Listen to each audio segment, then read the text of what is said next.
황희찬 선수의 잉글랜드 현지 내에서의 인기가 계속 오르고 있습니다. 그만큼 이제 잘해주고 있기 때문에 그런 건데요.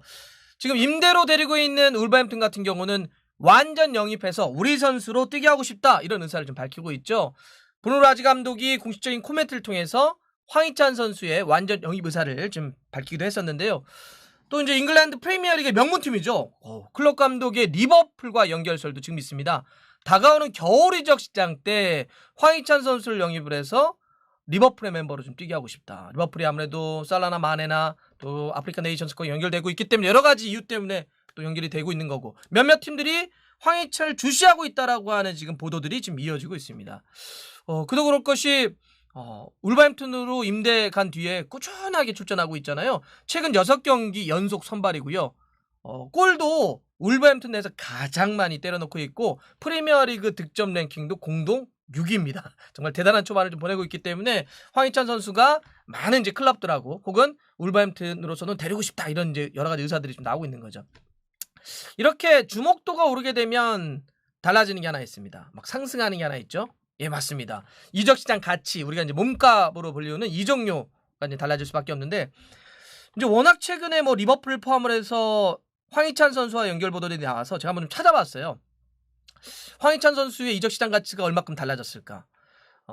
황희찬 선수가 이제 그동안 유럽에 진출하고 나서 가장 이적시장 가치가 높았을 때가 언제냐면 지난해 여름이었습니다. 그때는 라이프치히로 이적을 딱 해서 굉장히 기대를 좀 많이 모을 때였죠. 그때 얼마까지 있었냐?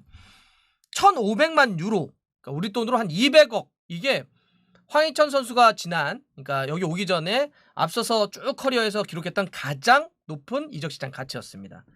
그런데 이제 라이프치히에서 못 뛰었잖아요. 많은 경기를 못 뛰다 보니까 올 초에 얼마까지 내려왔느냐? 한 150억 정도로 내려왔어요. 그러니까 한 50억 정도가 떨어져 버렸던 겁니다. 확실히 선수가 뛰지 못하면 가치를 평가받기가 좀 어렵죠. 그러다가 이번 여름에 라이프치히에서 울버햄튼으로 임대 이적을 해가지고 지금 활약을 해주고 있는데 꾸준히 좀 뛰어주다 보니까 이번에 그 리버풀 에코지, 그래서 거기서 이제 통계를 갖고 와서 소개를 할 때 그랬잖아요. 리버풀이 얼마까지 지불할 수 있느냐, 이적시장 가치에 대한 평가를 해봤을 때 320억까지 지불할 수 있다, 이런 이제 의사를 좀 밝혔습니다. 그러면 올 초와 놓고 비교했을 때 150억에서 320억이니까 2배 이상의 폭등한 그런 이제 이적시장 가치입니다. 야, 이게 확실히 뛸 수 있는 곳에서 꾸준히 잘해주고 또 실제로 공격수로서 득점을 생산하다 보니까 몸값이 이렇게까지는 몰랐습니다.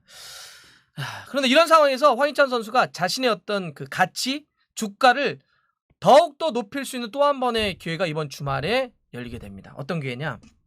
울버햄튼이요, 토요일 밤 12시에 웨스트햄과 홈 경기를 갖게 됩니다. 이 경기는 이 웨스트햄이 올 시즌 프리미어리그에서 가장 큰 파란을 일으키고 있는 팀이잖아요.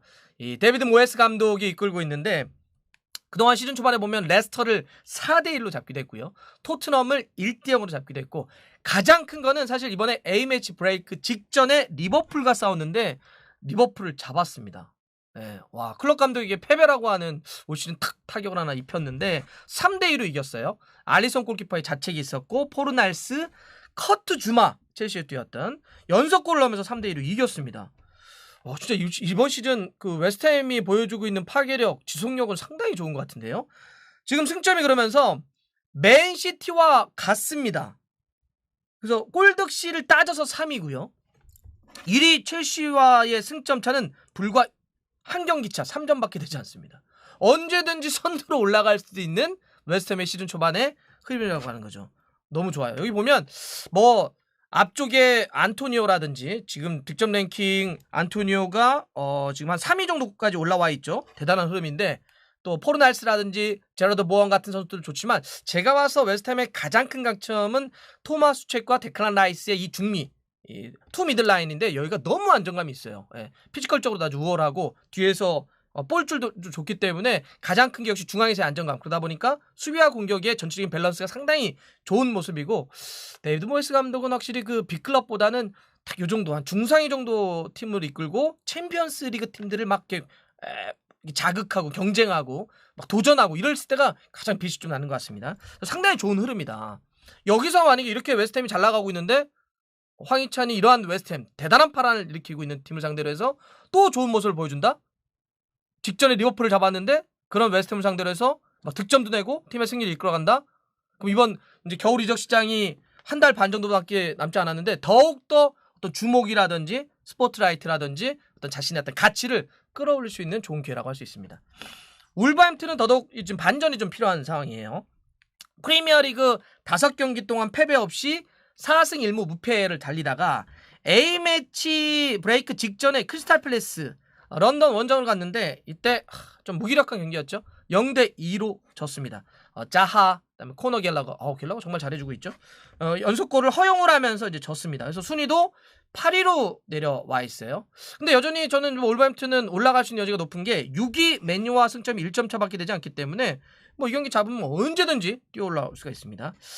근데 이제 조금 고민은 앞쪽에 구성이 좀 될 것 같은데 팰리스와의 경기 때 라울 히메네스, 황희찬, 트링캉 이렇게 나왔는데 울버햄튼이 유효슈팅을 2개밖에 못 때렸습니다. 조금 공격 쪽에 좀 어려움을 좀 겪었죠.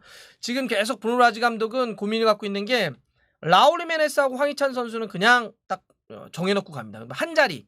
이번 아까 얘기했던 트링캉이 섰던 그 자리인데 여기에 아다마 트라우레를 세울 것이냐, 포덴세를 세울 것이냐, 트링캉을 세울 것이냐 해서 계속 고민들을 하고 약간의 변화를 주고 있고 최근에는 아다마 같은 경우는 아예 선발에서 좀 제외되는 그런 흐름으로 가고 있는데 지금 현지에서도 프리뷰를 보면 그 한 자리를 어떻게 세울 것이냐 이게 가장 큰 울버햄튼이 좀 고민이 될 것이다. 역시 공격에 있어야 어떤 파괴력이 좀 될 것 같습니다.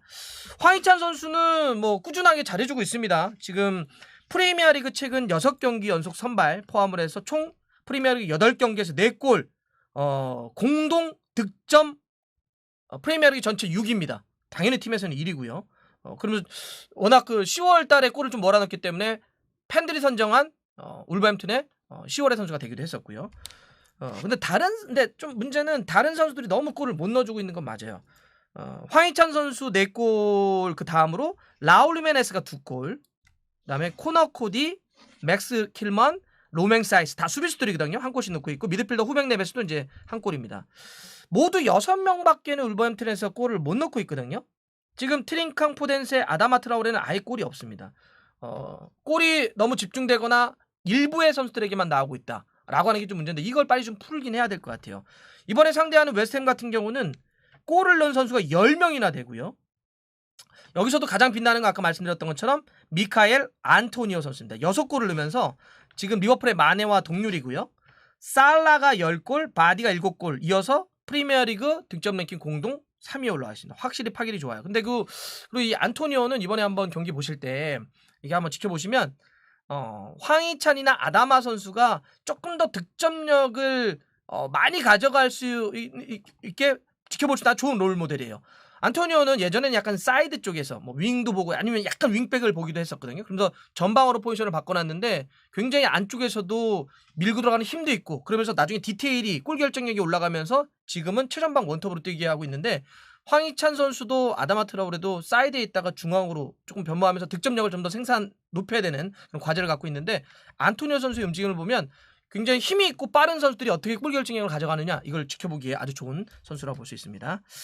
자, 두 팀 간에 이제 맞대결을 놓고 보면 이것도 이제 울버햄튼이 좀 반전이 필요한 게 원래는 맞대결에서 프리미어리그 4연승을 달리다가 지난해에는 웨스트햄이 더블을 기록을 했습니다. 2번 다 이겼어요. 이 울버햄튼을 상대로 해서 그때 이제 제러드 보원하고 맨유에서 임대 가서 잠깐 뛰었던 제시 링가드가 상당히 좋은 활약을 펼치면서 이제 웨스트햄이 2연승을 다 거두기도 했습니다. 제시 링가드 요새 또 맨유하고 재계약 문제 때문에 좀 시끄럽던데. 자, 그런 상태에서 선발 라인업을 한번 좀 봐야 될 것 같은데 홈팀 울버햄튼은 지금 부상자들은 여전히 좀 있습니다. 뭐 그동안 계속 부상당했던 선수들인데 뭐 마르사우라든지 네투, 그다음에 부에노, 그다음에 호니, 모스케라 같은 선수들이 지금 부상인데 뭐 계속 부상이었기 때문에 특별하게 어떤 부상 변수가 있다라고 보면 좀 어렵고요. 가장 큰 고민은 아까 했던 것처럼 3톱의 한쪽을 누구로 채울 것이냐로 볼 수 있습니다. 일단 기본적으로 3-4-3을 유지될 것 같은데요. 골키퍼부터 주제사, 그다음에 백스리는 로맹 사이스, 코너 코디, 킬먼, 그다음에 이쪽에 미드필더 쪽은 왼쪽부터 누리, 모티뉴, 네베스, 세메두. 최전방 3톱은 황희찬, 라울 히메네스 그리고 한쪽이 누가 될 것이냐에 좀 고민이 있는데 저는 이번에는 아다마 트라우레의 복귀를 한번 좀 점쳐보겠습니다. 웨스트햄도 사이드 쪽이 상당히 좋은 팀인데 같이 사이드에서 한번 측면 쪽에서 부닥치는 의미로 한번 이렇게 한번 해보겠습니다. 웨스트햄은 고민이 조금 됩니다. 왜 그러냐면 중앙 수비수의 오그본나가 좀 장기 부상을 당해가지고 좀 못 뛰고 있고요. 가장 큰 중요한 거는 데클란 라이스가 이번에 A매치 브레이크 때 약간 몸이 좋지 않다라고 하는 게 있는데 이 경기도 컨디션이 어떨지는 좀 보긴 해야 될 것 같아요. 그다음에 포르날스도 약간의 좀 부상 여파가 있다는 말은 있습니다. 그런 상태에서 한번 좀 보겠습니다. 여기는 4-2-3-1을 쓸 것 같은데요. 골키퍼부터 파비안스키, 그다음에 벤 존스 오른쪽 풀백, 그다음에 주마, 그다음에 도슨 크랙 도슨이고요. 크레스웰 쓸 것 같고 투미들은 일단 데클란 라이스 뜰 수 있다고 보겠습니다. 데클란 라이스 수책, 포르날스, 벤나마, 그다음에 보원, 그다음에 안토니오 이렇게 한번 좀 세워보겠습니다. 경기는 상당히 재밌을 것 같아요. 그리고 진짜로 황희찬 선수가 이 웨스트햄을 상대로도 정말 잘해준다면 그래서 실제로 공격 포인트를 생산해낸다면 주가는 더욱더 올라갈 수 있을 겁니다. 그렇지 않아도 이제 몸값이 거의 한 2배 올 초보다 올랐다는 말씀드렸는데 더욱더 끌어올리면 좋지 않겠어요? 예, 뭐 남게 되건 어디로 가게 되건 간에 한번 지켜보겠습니다. 주말에.